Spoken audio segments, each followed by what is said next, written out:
செய்தியை பார்த்து கொண்டிருக்கிறோம். தேமுதிகவிற்கு ராஜ்யசபா சீட் என அதிமுக கூறியதா என இபிஎஸ் கேள்வி எழுப்பியிருக்கிறார்.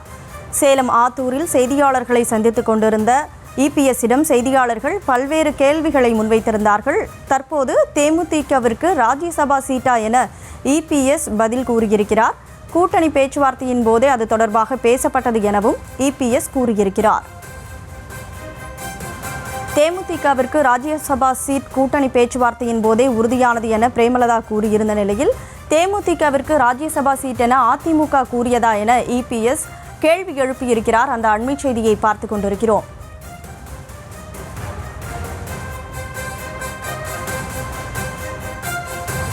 சேலம் ஆத்தூரில் செய்தியாளர்களை இன்றைக்கு அதிமுக பொதுச் செயலாளரும் சட்டமன்ற எதிர்க்கட்சித் தலைவருமான இபிஎஸ் சந்தித்தார்.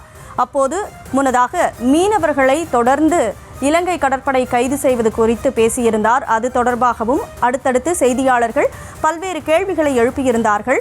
பாஜகவுடன் கூட்டணி வைப்பீர்களா என்ற கேள்விக்கும் கூட அவர் நேரடியாக பதிலளித்து பேசவில்லை. அது தேர்தலுக்கு முன்பாக விவாதிக்கப்படும் என கூறியிருந்தார். இந்த நிலையில் தற்போது தேமுதிகவிற்கு ராஜ்யசபா சீட்டா என இபிஎஸ் பதில் கேள்வி எழுப்பியிருக்கிறார். முன்னதாக ராஜ்யசபா சீட் கூட்டணி பேச்சுவார்த்தையின் போதே பேசப்பட்டது என பிரேமலதா கூறியிருந்த நிலையில் தற்போது இது தொடர்பாக இபிஎஸ் தன்னுடைய கருத்தை கூறியிருக்கிறார். அது தொடர்பான அண்மை செய்தியை பார்த்து கொண்டிருக்கிறோம்.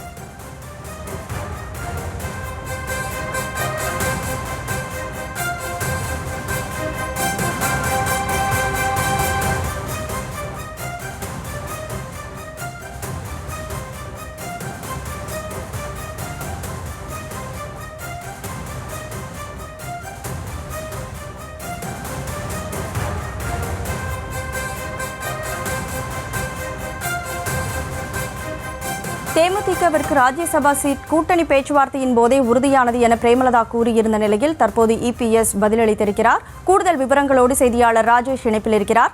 ராஜேஷ், இது தொடர்பான முழு விவரம் என்ன? வணக்கம். தற்போது அதிமுக கூட்டணியில் தேமுதிக இருந்து வருகின்றது. சில தினங்களுக்கு முன்பு தேமுதிக பொதுச் செயலாளர் பிரேமலதா விஜயகாந்த் செய்தியாளர்களை சந்திக்கும் போது அதிமுக கூட்டணியில் எங்களுக்கு ராஜ்யசபா சீட்டு தருவதாக தெரிவித்திருக்கிறார்கள். இது தொடர்பாக அப்பொழுதே கையொப்பம் ஒப்பந்தமாகிவிட்டது என்று சமீபத்தில் ஒரு பேட்டி கொடுத்திருந்தார். அதிலிருந்து ஒரு 3 நாட்கள் கழித்து சரியாக பிப்ரவரி 14ஆம் தேதி நியூஸ் தமிழ் ஒரு செய்தி வெளியிட்டிருந்தது. நாம் அந்த செய்தியை விரிவாக வெளியிட்டிருந்தோம். காரணம், தேமுதிக அதிமுக 2 தரப்பிலும் இருக்கக்கூடிய மிக மிக முக்கிய புள்ளிகளிடம் விசாரித்துதான் அந்த செய்தியை வெளியிட்டிருந்தோம். இந்த சீட்டு, அதாவது ராஜ்யசபா சீட்டு தேமுதிகவிற்கு கொடுப்பது சந்தேகம். காரணம், ராஜ்யசபா சீட்டு கொடுப்பதாக அதிமுக எந்த இடத்திலும் ஒப்புதல் கொடுக்கவில்லை. பிரேமலதா விஜயகாந்த் அவர்கள் மட்டும்தான் மீண்டும் மீண்டும் எங்களுக்கு சீட்டு தருகிறார்கள் என்று அவராகவே கூறி வருகிறாரே தவிர அதிமுகவிலிருந்து இதுவரை ஒருவர் கூட வாய் திறந்து சீட்டு தருவோம் என்று சொல்லவில்லை. அந்த கையொப்பம் ஒப்பந்தமான போது கூட இது தொடர்பான உறுதியான தகவல் தெரிவிக்கப்படவில்லை. அதாவது இந்த நாடாளுமன்ற தேர்தலுக்கான கையொப்பம் ஒப்பந்தமான போது தேமுதிகவிற்கு அதிமுகவில் 5 தொகுதிகள் ஒதுக்கப்படுகிறது. திருவள்ளூர், மத்திய சென்னை, கடலூர், தஞ்சாவூர், விருதுநகர் ஆகிய 5 நாடாளுமன்ற தொகுதிகள் வழங்கப்படுகிறது என மட்டும்தான் குறிப்பிடப்பட்டிருந்தது. அந்த அக்ரிமெண்டிலே, அந்த ஒப்பந்த நகலிலே எந்த இடத்திலும் தேமுதிகவிற்கு நாங்கள் ஒரு ராஜ்யசபா சீட்டு கொடுக்கிறோம் என்று கொடுக்கப்படவில்லை. ஆனால் கடந்த காலங்களில் பாமகவிற்கோ அல்லது மற்ற கட்சிகளுக்கோ இது போல ஒப்பந்தம் போடும்போது இந்த சீட்டு 7 சீட்டு அல்லது 5 சீட்டு +1, அதாவது ராஜ்யசபா சீட்டு என்று எழுதி கையொப்பம் போட்டு ஒப்பந்தம் கொடுத்திருந்தார்கள். ஆனால் அது போன்ற ஒப்பந்தம் எதுவும் கொடுக்கப்படவில்லை. எனவே தேமுதிகவிற்கு வழங்கப்படாது என்பதுதான் நாம் வெளியிட்ட ஒரு செய்தியாக இருந்தது. தற்போது அது உறுதியாகி இருக்கின்றது. அதிமுக பொதுச் செயலாளர் எடப்பாடி பழனிசாமி சேலத்திலே செய்தியாளர்களை சந்தித்திருக்கின்றார். அப்போது அவருக்கு தெரிவித்திருக்கிறார், தேமுதிகவிற்கு ராஜ்யசபா சீட்டு வழங்குவீர்களா என்ற கேள்விக்கு தேமுதிகவிற்கு ராஜ்யசபா சீட்டு கொடுப்பதாக நாங்கள் எந்த ஒரு ஒப்பந்தத்தையும் கையொப்பமிடவில்லை, நாங்கள் அப்படி சொல்லவே இல்லை என்று எடப்பாடி பழனிசாமி குறிப்பிட்டிருக்கிறார். இந்த 2இல் எது உண்மை என்றால் எடப்பாடி பழனிசாமி அவர்கள் சொல்வதுதான் உண்மை. ஏனென்றால் அப்போது எந்த வாக்குறுதியும் கொடுக்கப்படவில்லை, எந்த கையொப்பமும் போடப்படவில்லை. இவர்கள் சார்பில் கோரிக்கை வைத்தது உண்மைதான். அதாவது தேமுதிக சார்பில் எங்களுக்கு ஒரு ராஜ்யசபா சீட்டு வேண்டும் என்று அவர்கள் கோரிக்கை வைத்தது உண்மைதான். அப்போது 2ஆம் கட்ட தலைவர்கள் சிலர் அவர்களுக்கு சொன்னது, அது தேர்தல் நேரத்தில் பார்த்துக் கொள்ளலாம், அதாவது இந்த ராஜ்யசபா சீட்டு வரும்போது அதை பற்றி பார்த்துக் கொள்ளலாம், இப்போதைக்கு நம்ம நாடாளுமன்ற தேர்தலுக்கு மட்டுமே அதிகமாக கான்சென்ட்ரேட் பண்ணலாம், அதுல முக்கியத்துவம் கொடுத்து அதை கண்காணிக்கலாம், அதுக்காக உழைக்கலாம் என்று சொல்லியிருக்கிறார்கள். குறிப்பாக இந்த ராஜ்யசபா சீட்டு கேட்டதே விஜயகாந்த் அவர்களுடைய மகன் விஜயபிரபாகரன் அவர்களுக்காகத்தான் கேட்கப்பட்டதாக சொல்லப்பட்டது.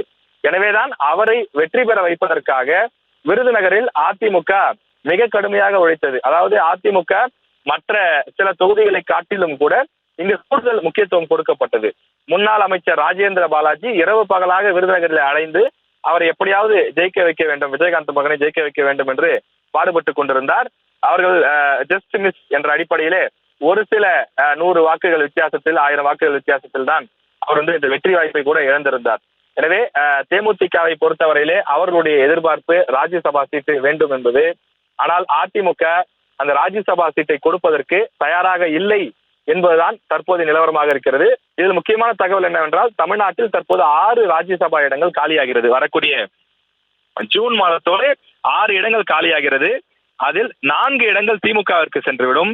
அதிமுக இருக்கக்கூடிய சட்டமன்ற உறுப்பினர்கள் எண்ணிக்கையின் அடிப்படையில் அவர்களுக்கு 2 இடங்கள் கிடைக்க இருக்கின்றது.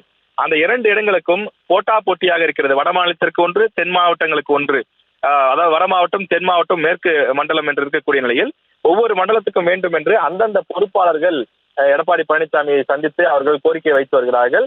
அவரை நேரடியாக கட்சியினுடைய நட்சத்திர பேச்சாளர்கள், முன்னாள் அமைச்சர்கள், கட்சியில் ஆதிக்கம் செலுத்தக்கூடிய முக்கிய நபர்கள் எல்லாம் சந்தித்து தங்களுடைய ஆதரவாளர்களுக்கும் தங்களுக்கும் கேட்டு காய்களை நகர்த்தி வருகிறார்கள்.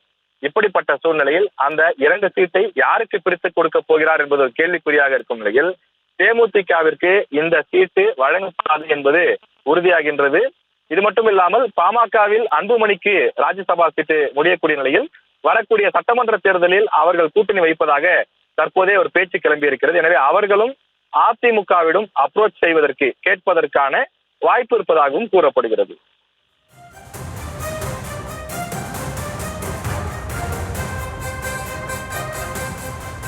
தேமுதிகவிற்கு ராஜ்யசபா சீட் கூட்டணி பேச்சுவார்த்தையின் போதே உறுதியானது என பிரேமலதா கூறியிருந்த நிலையில் இது தொடர்பாக நியூஸ் தமிழ் முன்னதாக செய்தி வெளியிட்டிருந்தது. அது தொடர்பாக தற்போது EPS பதிலளித்திருக்கிறார். கூடுதல் விவரங்களை வழங்கியதற்கு நன்றி ராஜேஷ்.